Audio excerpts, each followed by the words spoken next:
자, 안녕하십니까. 이주환 교수입니다. 바쁜 일정 속에서도 열심히 생활하고 있습니다. 아마 이 동영상 보시는 모든 분들도 본인들의 재테크를 위해서 많이 노력하시는 분들이라고 생각합니다. 요즘 책을 씁니다. 이제 나이 50이 됐는데 50대 당신은 지금부터 청춘이다.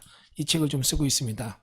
50대를 맞이한 많은 분들이 앞으로 자기들 삶에 대한 불안하실 겁니다. 1970년생인 제가 베이비붐 시대에 태어났고 아마 제 전 앞뒤로 5년 전후, 그러니까 지금 나이로 45에서 55 되시는 분들이 굉장한 입시 경쟁을 치열하게 또 뚫어냈고 또 직장 생활을 하다 보니까 바쁘게 살아왔는데 어느 순간 이제 직장이란 큰 조직에서 벗어날 때가 됩니다. 그리고 직장 내에 내가 어떤 큰 힘을 받았던 내 위치나 포지션들이 은퇴와 동시에 모두 물거품처럼 사라집니다.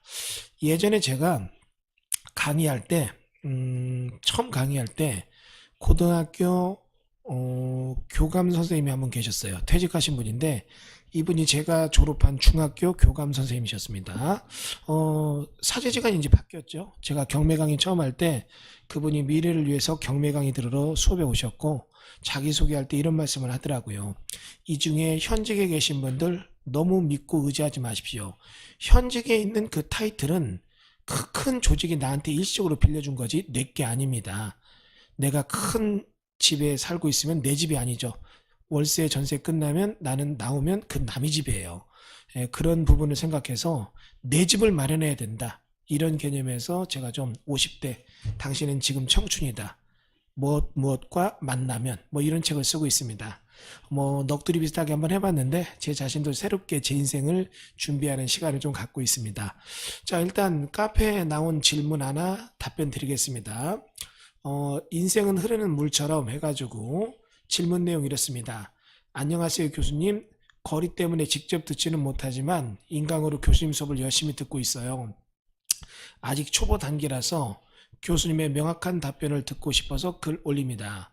원래 지목이 전인데 2015년 10월에 농지 전용 부담금 납부 완료하였으며 건축허가를 득해서 연립대 건축 중에 80% 공정 단계에서 스톱되어 경매로 나온 관공서에 나온 경우 관공서에 문의해 보니까 건축허가 변경과 농지 전용허가 명의 변경을 해야 한다고 하네요.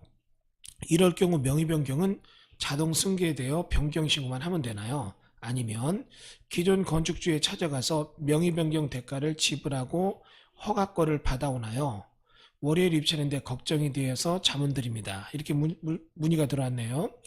사건 번호가 있다면 좀 더 자세한 답변을 드릴 수 있겠지만 사건 번호가 없기 때문에 일반적인 개념에서 설명드립니다. 또 이런 물건은 입찰을 희망하고 계시니까 사건 번호를 기재할 수 없는 것도 이해가 됩니다. 자, 이렇게 보면 돼요. 이 물건이 토지만 나왔다면 이거는 낙찰받은 낙찰자는 굉장히 당혹스러워요. 건물의 법정시상권 유무에 대한 것도 문제가 되지만 민법적 얘기는 다 빼고 공법만 갖고 얘기할게요.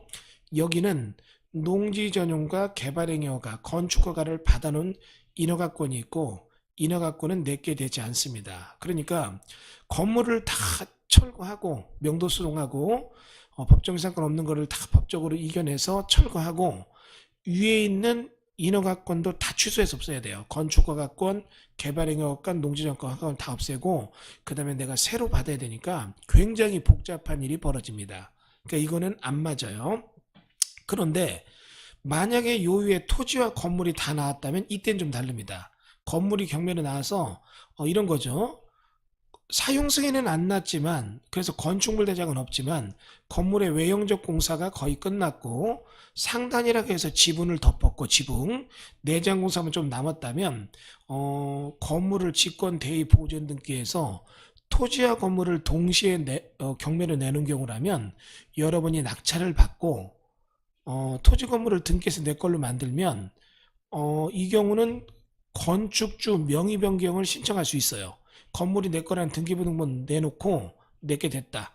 근데 이제 이렇게 해서 보면 그럼 건축주 명의 변경하면 건축 인허가권이 넘어오면서 관련 하위 구조에 개발행위허가 농지 전용허가도 넘어옵니다. 그런데 문제는 이렇게 할 때 보이지 않는 변수가 또 나와요. 이게 지금 건축주 명의 변경을 할 때 굉장히 복잡한 일이 또 나오고 갑자기 인쇄하고 있는데 용지부족이 찍혀서 죄송합니다. 예. 그러니까 이런 인허가, 하위 인허가에 대한 복잡한 변수에 또 함정이 또 있습니다. 근데 이제 거기까지 얘기를 다 하려면 너무 얘기가 많아지니까 일단 이 정도 얘기까지만 말씀을 드릴게요. 그러니까 일단 건물까지 나왔다면 일이 쉬운데 거기서도 이제 건축주 명의 변경할 때 건축 관계에 도움이 있느냐 아니면 이후에 내가 이거 공사를 완결 지을 때 나머지 복잡한 부분에 건축 관계자과 협상 관계 이런 게 또 복잡합니다. 여러분이 이제 이거에 대해서 완벽한 공부를 하고 싶다면 이런 경우는 저희 공법경매 사관원에 문의를 좀 해주셨으면 좋겠네요. 두 번째는 내가 이거 전혀 모르겠다. 이게 무슨 일인지 모르겠다. 이분들도 이런 물건은 아예 하지 말아야 됩니다. 이런 물건을 남들이 못해서 제대로만 받으면 돈이 되는데 그래도 내가 돈을 벌려면 좀 배워야겠다. 이런 분들도 우리 공법경매 사관원에 강의를 꼭 좀 들어주시기를 권하겠습니다. 이게 지금 너무나 복잡한 얘기가 많아요. 그래서 일단 표면적인 1차적 답변만 드렸습니다. 자, 감사합니다. 여러분 좋은 하루 되세요.